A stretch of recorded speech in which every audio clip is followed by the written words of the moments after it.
Okay, good evening everyone, and welcome to today's session on Rational Emotive Behavioral Therapy, also known as REBT. It is a form of cognitive behavioral therapy, and of course cognitive means that it aims to change self-defeating cognitions or thoughts by training people to view themselves and their predicaments in a more rational way, while behavioral refers to the fact that those more rational thoughts then positively affect how a person behaves. REBT was created and developed by psychotherapist and psychologist Albert Ellis.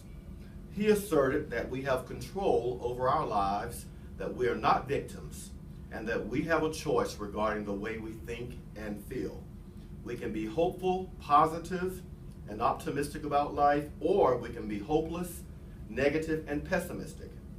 He believed that regardless of our past or present experiences, we have the ability to control our lives through our cognitions. In short, again, the focus of REBT is to resolve emotional and behavioral problems, specifically negative thoughts, thought patterns, and irrational beliefs, in order for clients to lead happier and more fulfilled lives. So our learning objectives today, there are two actually. You'll be able to identify the concepts and beliefs of rational emotive behavioral therapy, or REBT, which I'll refer to it as that throughout the presentation today. And also, you'll be able to describe at least 3 key treatment strategies. Okay, I've prepared a short video for you that I want to share. It kind of summarizes the components of REBT. So let's take a look at the video.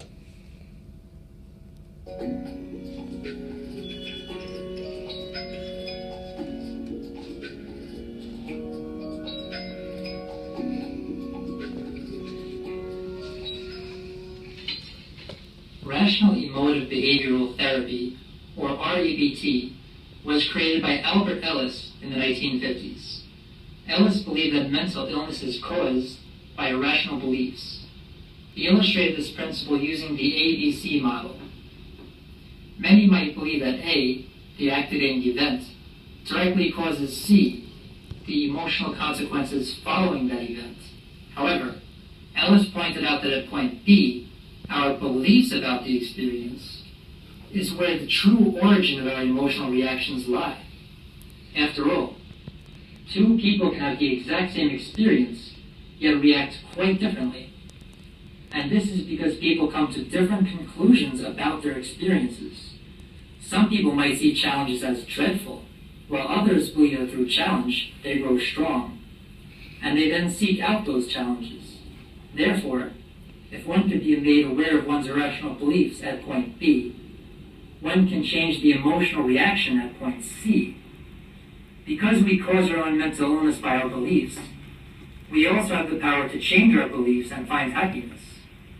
Irrational beliefs come in various forms, one of the most important of which is what Ellis calls masturbation, meaning that a person has beliefs about how things must be. For example, a person might believe that he must be a certain way, or else he cannot accept himself. Or he might feel that others must treat him exactly how he wants to be treated.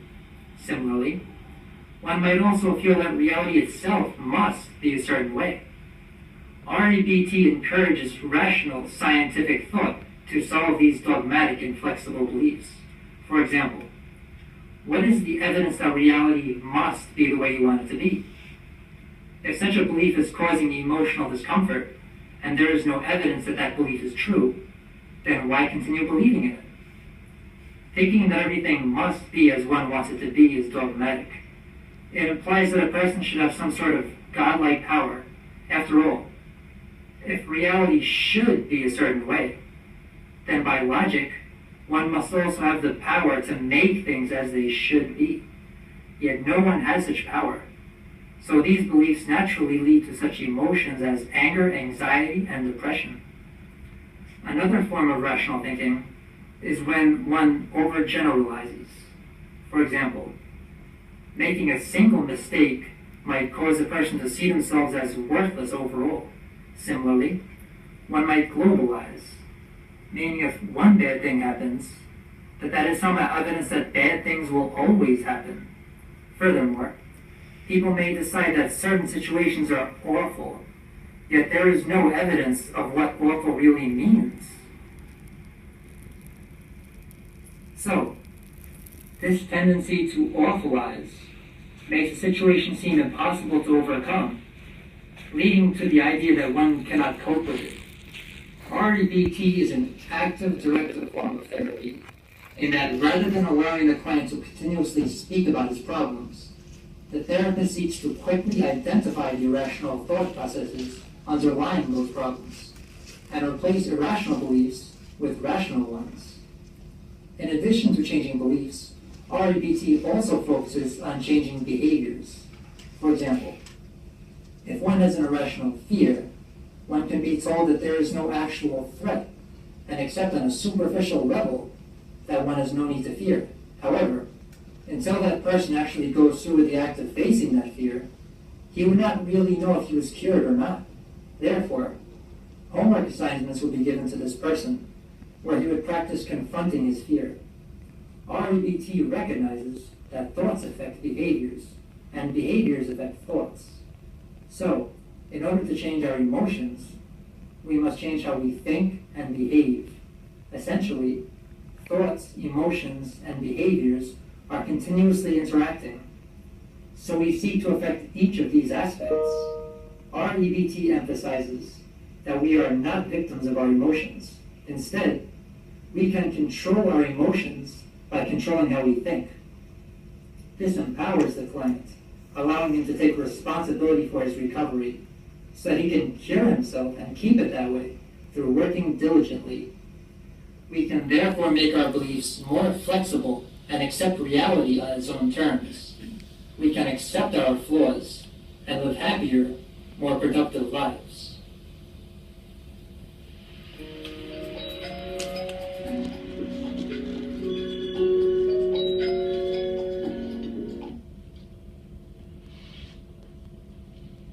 Okay, based on the video, please take 1 minute to write down key facts that you learned about rational emotive behavioral therapy.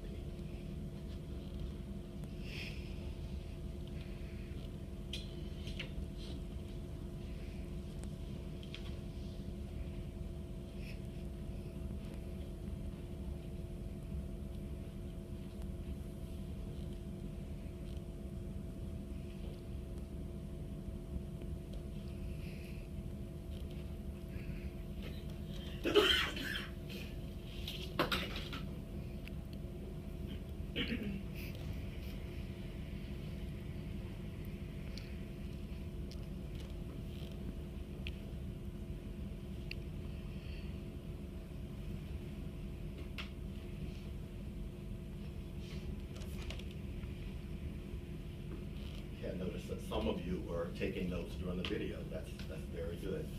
So now for the next 3 minutes or so, the person who's beside you, just have a conversation about the things you wrote down, and then we're going to share it with the other members of the class. So take about 3 minutes to have a discussion about what you got from the video, and then I'll ask each one of you to share.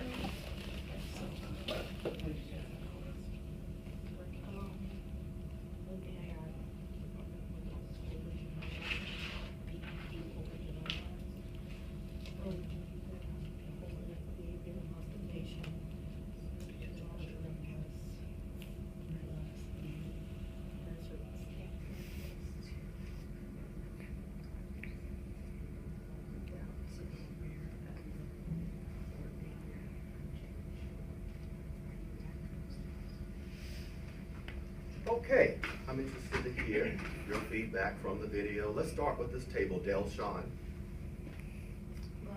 And as you speak, excuse me, I'll be writing down key facts to keep at the forefront of your mind throughout the rest of the presentation. Okay. One thing that I got from the video was the overgeneralizing. When people overgeneralize, it really not. Okay, overgeneralizing, very good. Anything else you want to share? And what stuck out to me was, excuse me, when people must be seen a certain way, and I think the word that was used was masturbation. Okay. Didn't think it was an actual thing. Okay. Excellent. Overgeneralizing and masturbation. Okay. Are typically, you're saying, characteristics that are treated with REBT. Okay. Okay, Randy? What I grasped from the video was the ABC model from the beliefs and emotional consequence, which I starred right next to it, because I believe a person shouldn't just follow what the principles are stating in life, that they need to have their own way, have their own purpose and beliefs. And if they follow what's stated, what you have to do this and have to do that, then that's when it becomes emotional disturbed, where they create emotional behavior. And then that's when the therapist has to come in and teach them the strategies of how to cope with those emotional behaviors. Excellent. So what stuck out with you was the ABC model, and I believe you said one's own individual purpose. Right. Okay, excellent. Okay, Shakina? To piggyback off what Randy said, if you're aware, how to use the model is if you're aware of your own beliefs and how you believe what you believe, you can change your emotion. You can change. You can't change what's happening, but you can change how you react to those things. You can change your response. Is that what Your you're saying? response, that's right.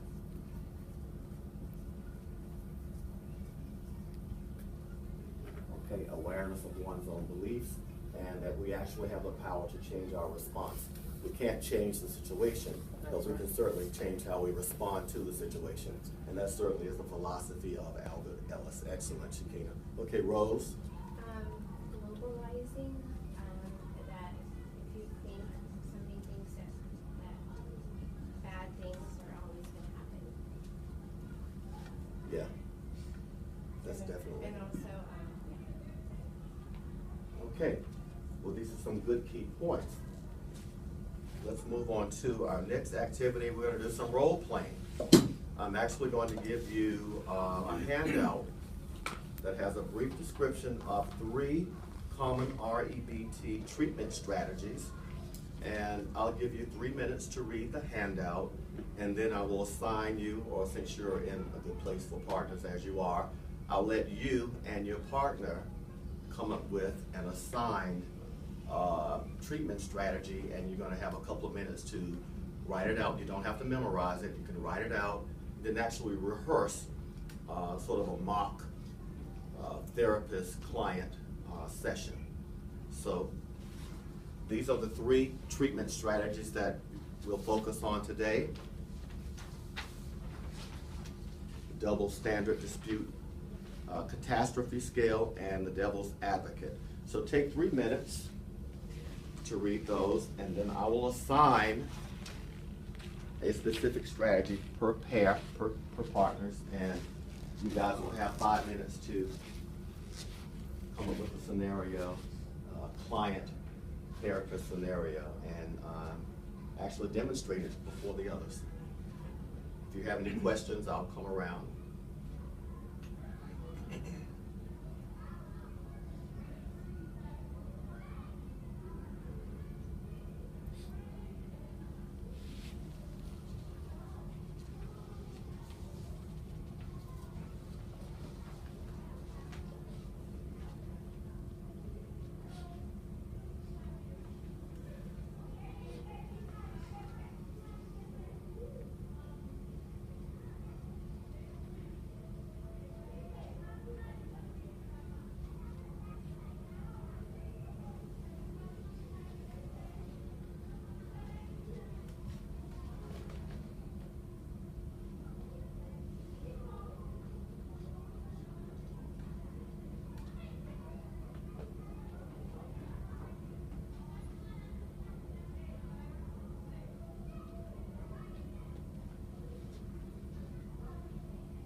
Okay, it looks like everyone's finished reading. Okay, now that you've read the treatment strategies, now you will work with an assigned partner, and we're going to keep you as you are. You're going to come up with a 2-minute mock client therapist session using one of the strategies. Okay, I'm going to just let Dale, Sean, and Randy work together, and I'm going to assign you the catastrophe scale strategy. So you guys can spend the next 5 minutes writing it out. You don't have to memorize it, just collaborate and come up with, you can decide who's going to be the client, who's going to be the therapist. You guys can decide that. And then be prepared to present it in front of the class. And I'm going to have Rose and Shakita do the devil's advocate strategy. The same, you guys work together, don't have to memorize it. You can write out your scripts, jot down notes, and try to keep it within 2 minutes. Okay, ready, set, go. Let's get busy.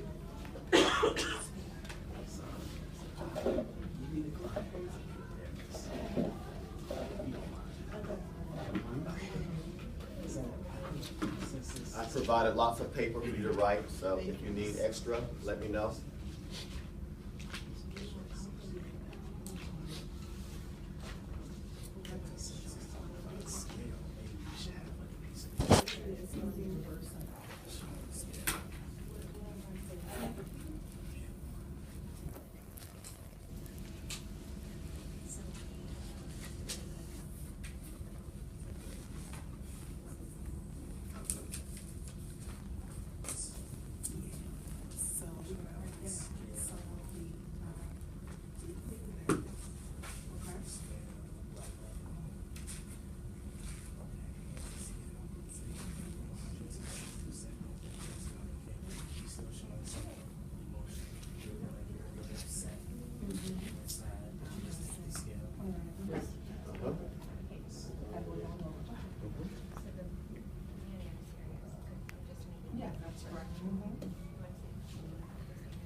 Actually, that's not true. Sounds like you've had.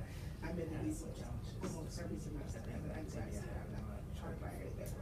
Well, again, you Yes. failed one So, test, therefore you should get kicked out of school. It really doesn't matter how well you did it. I'm a graduate student. So where homes rate your problems on a scale? I took a test last week. Problems in the worst ever. To 0%. Counts or something. No problem at all. Well, not really. Passing last week's test when you're undergraduate student really does not mean. How are we doing, everyone? Okay? You failed your- Okay. your recent Let's start in a test. few seconds, maybe 30 seconds, 30 more That makes you a seconds. failure. You should forget everything you mastered. That's probably too hard for you. Identify some things that was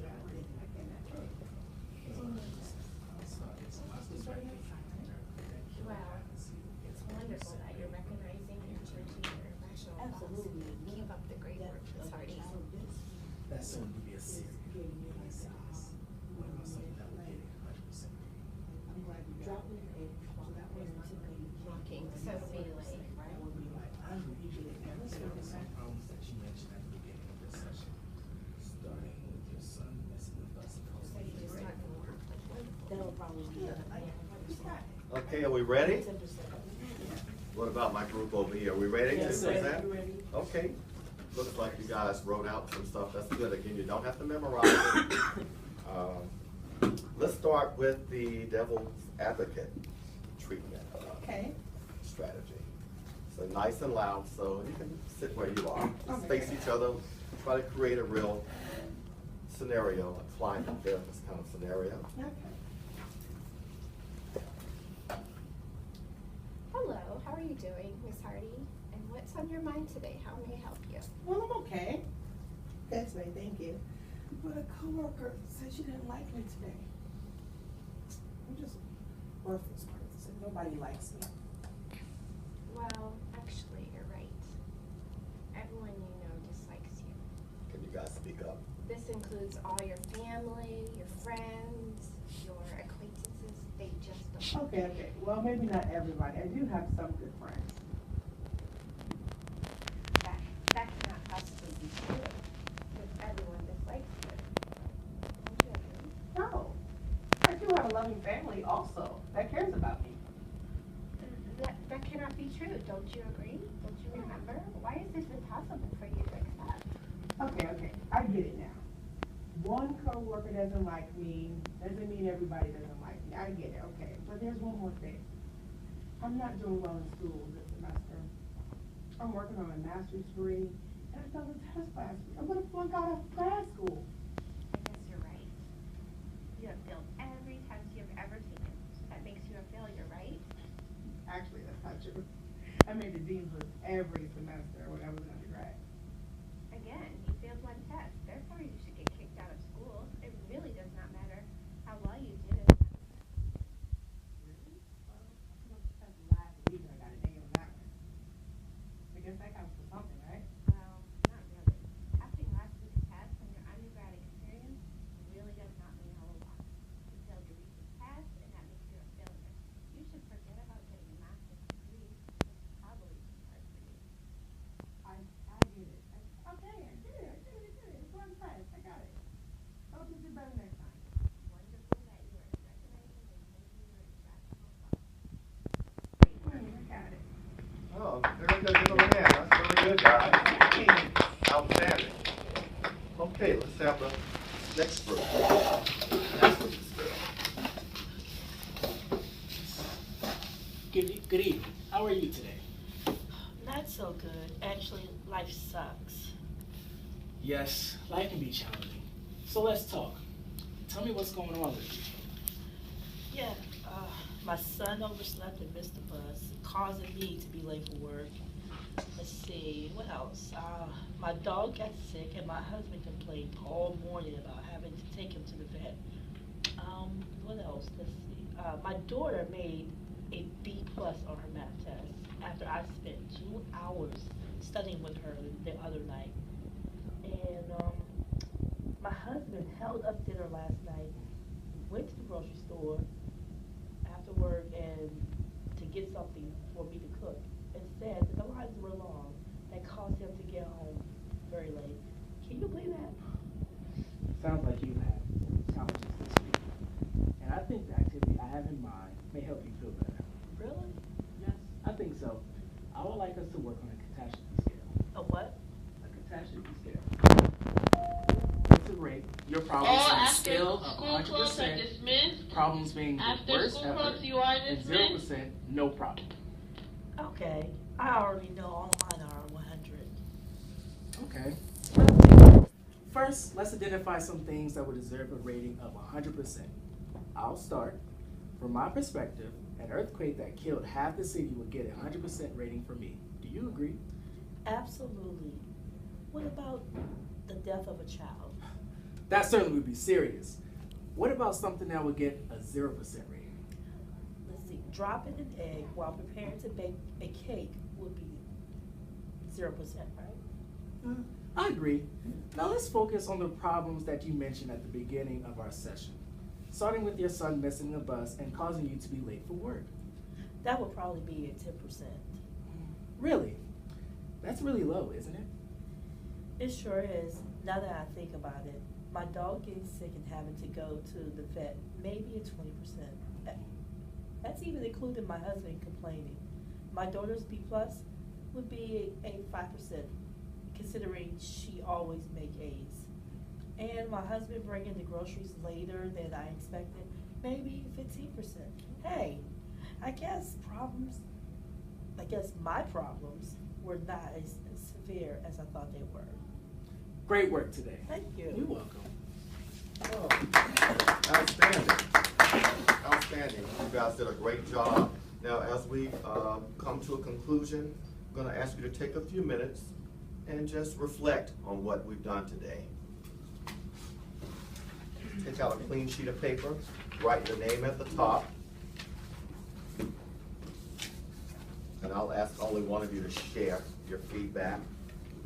Write your name at the top and just jot down some things.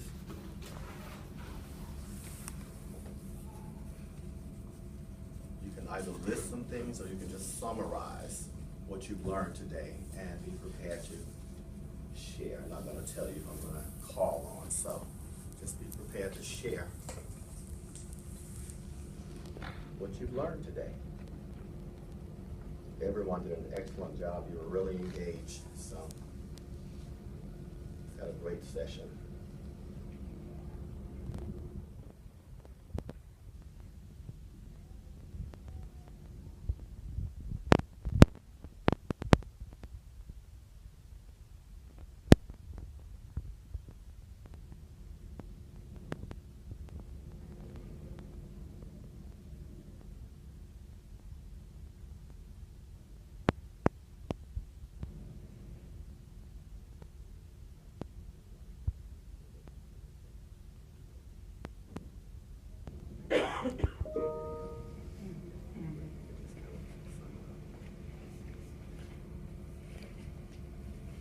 Okay, our time has run out, unfortunately. So I need one person to summarize what they've learned today, while the others can continue writing. Who would like to volunteer, or should I draft someone? I'll go. Okay, Randy, thank you. What I learned today, that therapists, they provide rating scales for a client, but as a therapist, you provide a rating scale to a client. And what does that scale refer to? It refers to their behavioral issues or any emotion situations that comes to thought. Now, what is the specific name of the strategy? Catastrophe Okay, scale. great. And also opening up to someone new, meaning that you won't feel as stereotyped, which reflects back to the ABC model from the beliefs. That person's believing that reality has this for you, but you have a different purpose. Like I stated earlier, own individual purpose in life. Good. Okay, well, make sure your names are on your paper, because I will collect these and evaluate your summaries. And thank you so much. You did a great job. Have a good evening.